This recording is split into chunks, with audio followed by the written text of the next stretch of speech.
महात्मा गांधी दक्षिण अफ्रीका में लंबे संघर्ष और उसमें विजय सिंह प्राप्त करके 9 जनवरी 1915 को भारत लौटे। अब सत्याग्रह पर आधारित जो उनके आंदोलन का एक्सपीरियंस था उसे भारत की सरजमी पर एग्जीक्यूट करना था।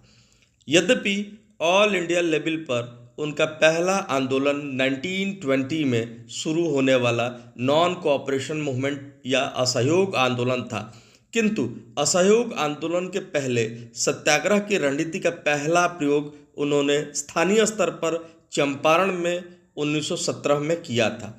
वस्तुतः चंपारण का मुद्दा कृषकों की अशांति से संबंधित था। इस क्षेत्र में तिनकठिया सिस्टम लागू था। इसके अंतर्गत किसानों को अपने प्रत्येक 20 कट्ठे की जमीन में से 3 कट्ठे पर नील की खेती करनी पड़ती थी। जो नील के व्यापारी थे वे सब अंग्रेज थे, अतः सरकार का इन्हें संरक्षण प्राप्त था। इस नील की सप्लाई पूरे विश्व में होती थी। इसी समय जर्मनी में सिंथेटिक नील या केमिकल नील का आविष्कार हो गया।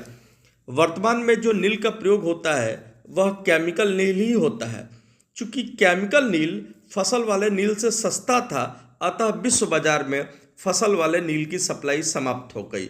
इससे नील की खेती भी बंद हो गई।